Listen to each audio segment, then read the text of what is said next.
system is on fire. Structural damage received. Fuel tanks are on fire. Engine overheating. Evacuate the ship.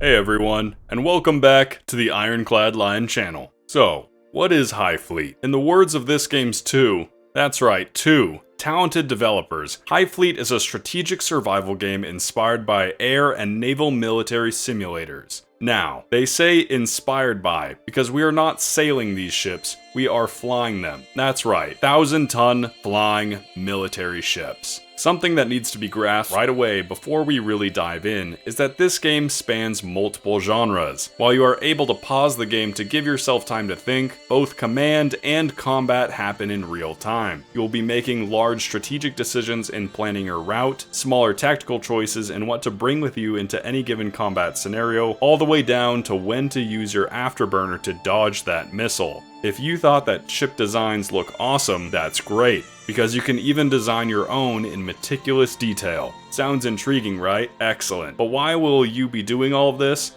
Let's take a look at a bit of the history. You are in the great desert of Gerat, of the world Elat. There was a terrible calamity debated to have been between 100 to 1,000 years ago, in which much of the populace's memory, historical records, and technology were wiped out. To summarize, you are in a post-apocalyptic desert, and war has broken out. You play as Mark Sayadi. The Sayadi bloodline is the oldest bloodline of Gerat, in the present year 214. But if we are in year 214, what happened in year 0? Old Duke Sayadi was chosen to become the first hereditary sovereign of the Romani people, and for 200 years, the Romani Empire grew to become the mightiest nation in Elat. That was until the Khiva Rebellion, in which the Lord Governor of Khiva declared the Kingdom of Gerat was now a republic, and rallied many of the great houses behind him. So where do you, Mark Sayadi, finally come into this mess? The Imperial fleet has been formed into 3 expeditionary fleets, and has been ordered to retake Khiva. You, Mark, Grand Duke of Sayadi, are leading the 3rd expeditionary fleet as a Tarkhan of the Empire. Tarkhan is the official word for officer of the Imperial fleet. In the campaign, you will be leading the Imperial fleet through the land of Gerat, fighting rebels with your ultimate goal of reaching Khiva. However, you are not some super fleet that can kill anything. In fact, it's quite the opposite. You have a very humble fleet, and you are up against a very well-armed opponent that has many more ships than you do. This is where the survival aspect comes into play, as you will only be taking the fights you know you can win, all while avoiding enemy strike groups, or SGs, that are constantly hunting you. How do you do that,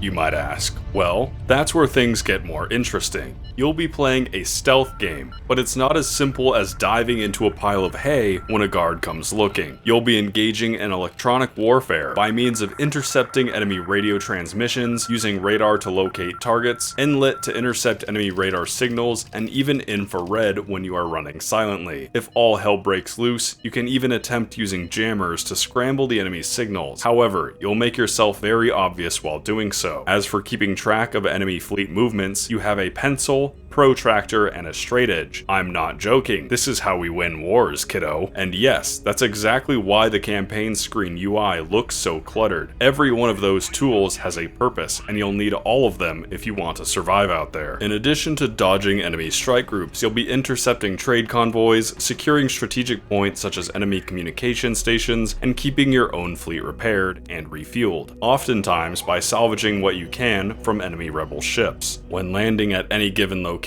you may get a random event that prompts you with several choices. How you respond to these choices will not only have direct consequences, but will also change how the world sees you, affecting future interactions. Such interactions may be with fellow Tarkhans you meet out in Gerat, who will be invaluable to your war effort. How the Tarkhan perceives you after your talk will determine if they lend you their aid, and in the skies of Gerat, you'll need all the help you can get, which brings us to our next point. Combat in HighFleet is conducted in real time, with your ship of choice against up to 3 enemy ships at a time. If you sent more than one ship to an engagement, you can swap your ships by retreating to a designated point on the screen. Your ships will become damaged and run out of fuel, so swapping them throughout a long battle is necessary to keep your fleet high. Combat in HighFleet is physics-based and directly influenced by how each ship is built. Lighter ships will have a much easier time dodging enemy projectiles, while heavier your ships will rely on armor to brute force their way through battles. Weapons reload over time automatically as shown in the top left of the screen, and you'll need to manage when to unleash your salvo, as shooting without precision will leave you vulnerable. Also keep in mind that your projectiles will be affected by your own ship's movement, so if you are piloting a fast-moving ship, you will need to adjust your own aim accordingly. By analyzing your enemy,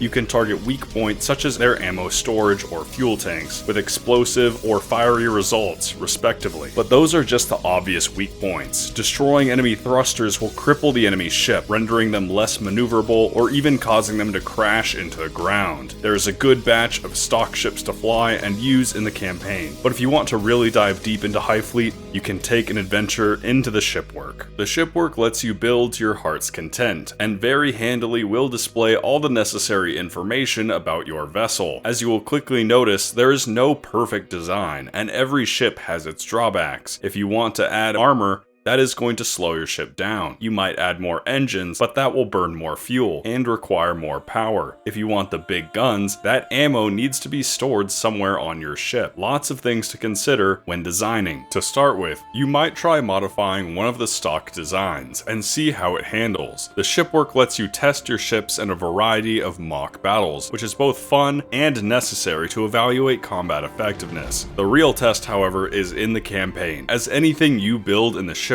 can be used as long as you can afford it. Being able to use your custom-built designs in a campaign is something I haven't seen in a game since I played Chrome Hounds 10 years ago. It's an amazing feature that you can easily spend hours in. The immersion in HighFleet is also something you don't see very often, if ever, at this level of detail. The visuals, user interface, sound design, and art are all incredibly cohesive. This makes the whole experience an absolute treat for the soul. It's to the level that I enjoy landing my ships at every shipyard even when I don't have to, just to experience the landscape and hear the docking procedures over the intercom. Reverse thrusters. Beginning final approach. 500 meters. 300 meters. 100 meters. Throwing it. Ready. Touchdown confirmed. Landing complete. Now that is sex. Even the game manual is a treat, containing essential info, game lore, as well as an immersive writing style and visuals. I highly suggest reading through the whole thing if you plan on playing the game. While HighFleet does not include multiplayer, it offers a variety of playstyles, and the campaign system is quite replayable. What I found out upon starting my second campaign was that the map is randomly generated, so you'll have to come up with a new plan of attack for every campaign. Locations of encounters are randomized, so you'll never quite know what's over the horizon. Whether you choose to focus on fast raiding tactics, heavy cruisers, or opt for a more indirect approach, utilizing both cruise missiles and carrier groups, is up to you. HighFleet is a gem, and one of the most unique games I've ever played, but it certainly isn't for everyone. Simply put, the game is hard, and I say that without having subjected myself to the game's actual hard mode. What is forgiving, however, is that every time you restart a campaign, you will have bonus funds added to your next starting balance, allowing you to purchase more and better ships to begin your next campaign with. This simple roguelite mechanic softens the pain of having a campaign crushed by an enemy strike group, and rewards you for progression even when certain doom awaits you. Eventually, even with great struggle, you'll amass enough wealth to fly an impressive Imperial Navy that no rebel can stand up to. A challenging and unique survival experience, HighFleet is a game I can't wait to play more of. Clear skies, Tarkin. This is HighFleet.